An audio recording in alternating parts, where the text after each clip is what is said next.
Hey everyone, how's it going? Welcome back to another Walking Dead video. So in this one here, I want to talk about Dead City Season 2. I want to talk about what Kim Coates actually teased about his character, which if you didn't know, he's actually going to be playing a new character named Bruegel. And yeah, we'll talk about that a little bit. And I also wanted to get into stuff with Hershel Rhee, because Hershel Rhee, in Season 1, he didn't really have that big of a role, but in Season 2, he definitely will have a much bigger role. And it's supposed to be a darker story for him. And I'm just wondering if he is slowly going to become the villain, or not necessarily the villain, but just like joining the villain side in some sense, you know, because obviously it's not going to be straight like he's a villain, this and that. The one thing about Dead City is that there's a lot of gray area. You know, that was a big theme for Season 1. I mean, technically, if you're looking at the Dama and what she's trying to do, you could argue that she was the villain of Season 1, right? But they're saying Kim Coates' character is a villain in Season 2, and I'm guessing he's actually separate from, you know, just the Dama's group and all of that. So I'm very curious on, you know, how they're going to sort of handle all of this here, who's going to be the villain, and just sort of, you know, that there might be a bunch of different sides to a lot of these issues here. And I just wonder if Hershel,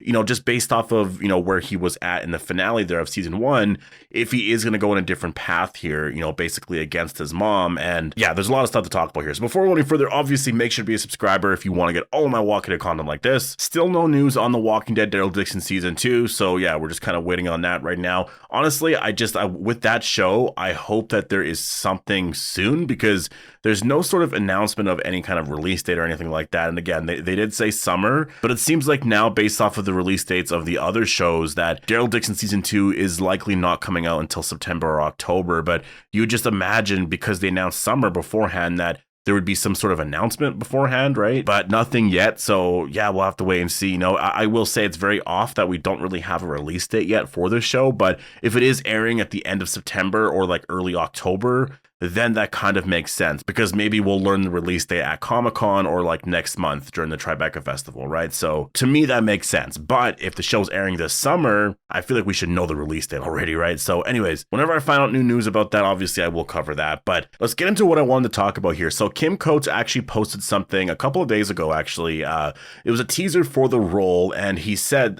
just spent one of the hardest mental/physical weeks on set like ever. The brilliant showrunner, Eli Jorne, I'm not entirely sure how you say his name, has written this guy, peeps. And yeah, basically this character seems to be a very, very dark character, and a very kind of, I guess, messed up character in general. You know, I do kind of like that idea that Dead City Season 2 could just sort of double down more on that. You know, when you look at all three shows, The Ones Who Live is very classic Walking Dead. You know, like that show really felt like a cinematic, like movie sort of version of The Walking Dead, right? The other shows do feel very cinematic and like movie-like, but that show just feels more like, you know, typical Walking Dead, like a movie version of The Walking Dead. Daryl Dixon feels very different, and honestly, it feels more like an exorcism movie. You know, kind of feels like you're watching The Nun or like The Conjuring. Like, it's very much in that sort of aspect to the horror genre, right? It's very, I guess, religious, obviously. And when you look at Dead City, it very much is like, it's a darker story. You know, you're in New York City, you're traveling through the sewers, you're seeing all these messed up walkers, this and that. So all three shows offer something different. And I like the fact that Kim Coates is going to be playing the big villain here, because obviously he's from Sons of Anarchy, and it's just perfect to have him with Jeffrey Dean Morgan. It's like, I can't even, like, this is perfect casting. Honestly, it's so perfect for this show. It's the perfect direction to take the show here, and I'm excited for this character. I really am. And Dead City Season 2, I think, is going to be 8 episodes, and so if it's 8 episodes, this is going to feel like a real complete story. Watching all 8 episodes is going to feel like we're watching The Walking Dead again for the first time in a long time. Like, honestly, I'm so excited for Dead City Season 2 because of the 8 episodes. I think it's going to be really incredible to actually have Kim Coates show up as well.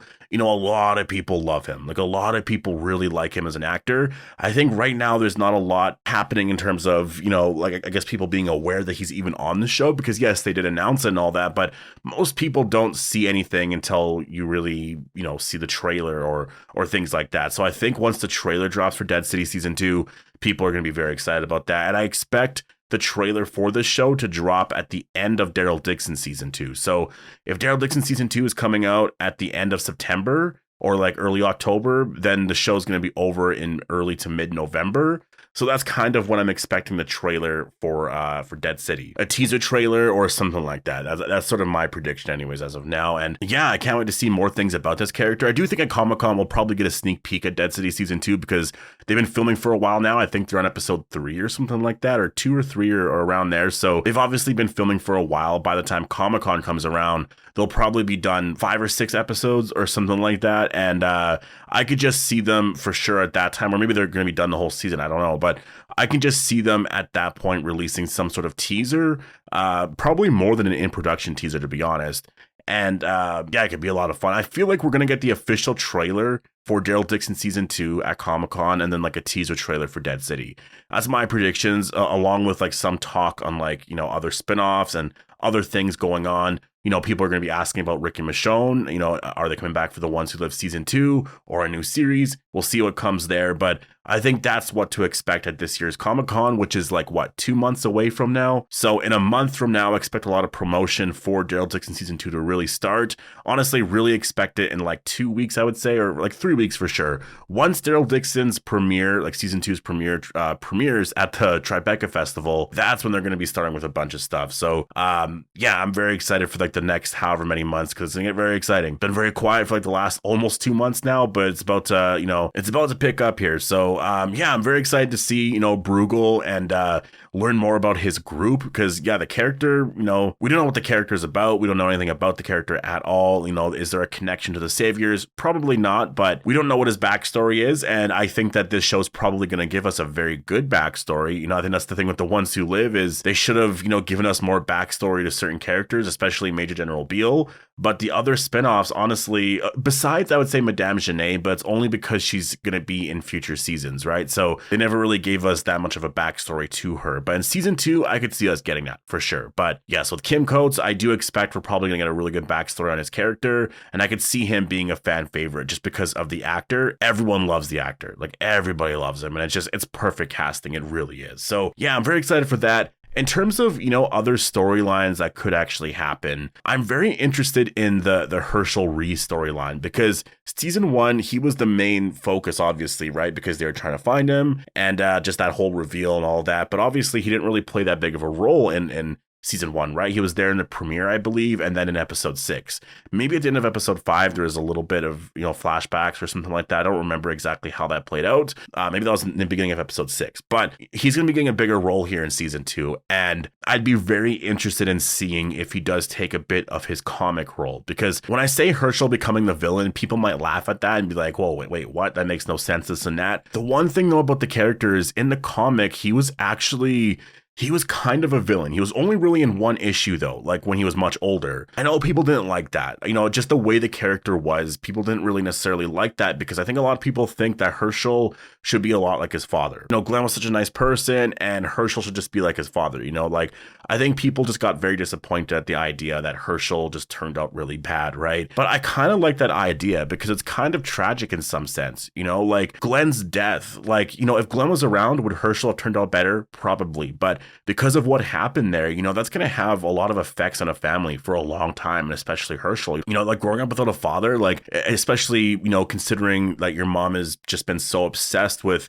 you know, either trying to kill Negan or just like, you know, with him around, she gets affected so much. Like, there's so much there, so much stress within their family, that he lost so much of, you know, what he could have had, that I could just see that affecting him. And I think it's a very honest, you know, feeling, a very honest thing with the character, that I could see him becoming a villain in some sense. Like, that's why most of the characters on the show are villains anyways, is because of, you know, either not bad upbringings, but just really bad experiences that they went through. You know, even Negan, like, look at his sort of rise, you know, after Lucille died, right? Like, he just became obviously a really horrible person there for a while, right? So I think that I could easily see that happening, because in the comics, he kind of does play the villain role in the final issue. It's a very like small story, and he's not really necessarily a villain in that story, but he does cause a lot of issues for people, right? So I could just see Hershel going in this direction here. And again, he's not going to be a villain like, oh, I'm just so evil now, I'm going to start killing a bunch of people. Like,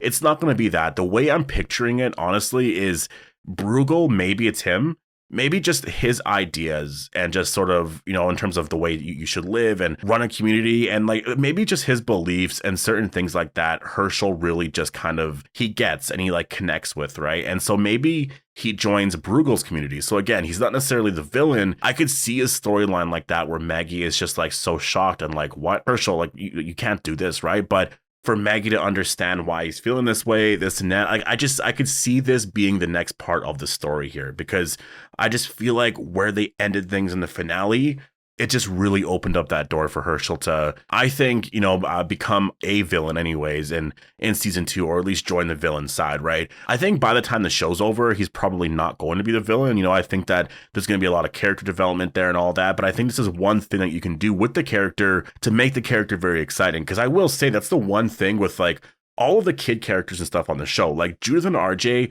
they don't really get much of a story. They really don't. Like, they're just kind of around. You know, Judith got a little bit of one in season 9, but Carl as well, you know, he did get more of a story, I would say, earlier on, but by the time the character died, you know, there really wasn't that much of a story for Carl. Like, they just kind of didn't focus on him too much, I feel like. But that was the case with a lot of characters by that point. But I just think with Hershel, it would make him more exciting because fans really like the original characters. And whenever the original like core cast has like kids, they become like legacy characters all of a sudden, right? And they become like fan favorites immediately, right? So that's why I think that for Glenn to actually have a kid, right? Like, especially because he died, people really want him to be an amazing character and also be a very popular character because, you know, obviously his father is Glenn. And so I just think that Hershel, out of all of the kid characters, is like the one character where I'm like, I think he could actually be a really great character. And it's because of the actor playing him as well. Like, yes, he didn't really have a lot of scenes in season 1, but I think with, you know, the story that we got there, I think that they can really do a lot there. And I just think Hershel could really be an amazing character here, I think. So yeah, I don't know. I'm excited for a lot of this year, and I just can't wait to learn more about Dead City season 2, learn more about the characters and what the storyline is going to be here. So yeah, push thoughts down below and everything here. Hope you guys all enjoyed the video, and I'll see you guys in the next one.